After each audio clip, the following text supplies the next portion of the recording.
চা নয়, চা বিক্রেতাই অপসরার রূপেই বিভোর মানুষ, ঠোঁট যেন হাতে আঁকা।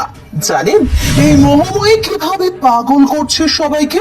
দেখলেই চোখ একেবারে আটকে যাচ্ছে, নাওয়া খাওয়া সব ভুলে যাচ্ছে মানুষ। সোশ্যাল মিডিয়ার সেন্সেশন এই মেয়েটিকে পাবেন কোথায়? কুম্ভের মোনালিসা থেকে রাশিয়ান চা দিদি পাপিয়া ঘোষাল, সবাইকে পেছনে ফেলে পুরুষের বুকে ঝড় তুলছেন এই অপসরা। খুব সিম্পল ব্যাপার নয় কিন্তু। রাস্তার ফুটে দাঁড়িয়ে চা বিক্রি করা এই মেয়েটির মধ্যে আলাদা কিছু তো আছে। সাথে কি বলিউডের নায়িকার কথা উঠছে? চা নয়, মেয়েটির রূপই আসল ইউএসপি। দেখুন ব্যবসা কোথা থেকে কোথায় পৌঁছে যাচ্ছে। সোশ্যাল মিডিয়ায় ভাইরাল হয়ে গেছে ছবি।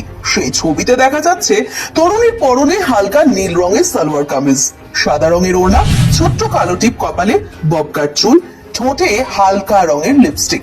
কি মনে হলো খুব ছিমছাম সাধারণ, তাই তো? এখানেই হচ্ছে ভুল। অলরেডি ওই মেয়েটির মিষ্টি হাসি পথ চলতি মানুষ থেকে নেটিজেনদের মন কেড়ে নিয়েছে। এরপরেও নিশ্চয়ই সাধারণ বলে ভুল করবেন না। কি মনে হয় সাধারণ হলে নিশ্চয়ই চায়ের দোকানে এভাবে ভিড় উপচে পড়তো না?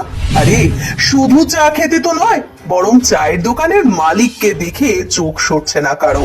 তার ছবি এবার ঝড়ের বেগে ছড়িয়ে পড়েছে সোশ্যাল মিডিয়ায়, যাকে দেখে চোখ ছানা বড় নেটিজেনদের। মোহময়ী তরুণীর রূপ দেখে সকলেরই মত নায়িকাদেরও হার মানাবেন তিনি।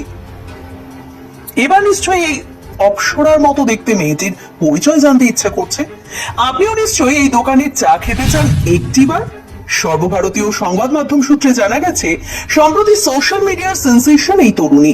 রাস্তার ধারে ছোট্ট চায়ের দোকান তার, দিনরাত সেখানে চা বানিয়ে বিক্রি করেন তিনি। তবে তিনি শুধুমাত্র রূপবতী নন, তার নম্র ভদ্র আচরণ মুগ্ধ করেছে সকলকেই। সকলের সঙ্গে মিষ্টি ব্যবহার করেন, কখনো কথা কাটাকাটিতে জড়ান না। একেবারে রূপকথার গল্পের মতো শোনাচ্ছে না? আর মেয়েটি জানো সেই রূপকথার রাজকন্যে। হ্যাঁ, ছোঁয়া কিন্তু সহজ নয়, মানে চাটুকু খেতে গেলেও ছুটতে হবে সেই নেপালে। জানা গেছে তরুণী নেপালের বাসিন্দা। কাঠমান্ডু শহরের উপরে রাস্তার ধারেই তার ছোট্ট চায়ের দোকান। কিন্তু কতদিন তিনি চায়ের ব্যবসা করবেন সেটাই এখন লাখ টাকার প্রশ্ন। কারণ ছবি দেখে মানুষ তো বলা বলি শুরু করে দিয়েছে, মহাকুম্ভের মোনালিসার মতোই এবার এই তরুণীকে বড় পর্দায় আনা হোক। আরেকজন লিখেছেন ও শুধুমাত্র স্নিগ্ধ সুন্দর তাই নয়, খুব পরিশ্রমীও। আরেকজন আবার লিখলেন এবার ভাইরাল হলে বড় সড়ো চায়ের দোকান খোলা উচিত।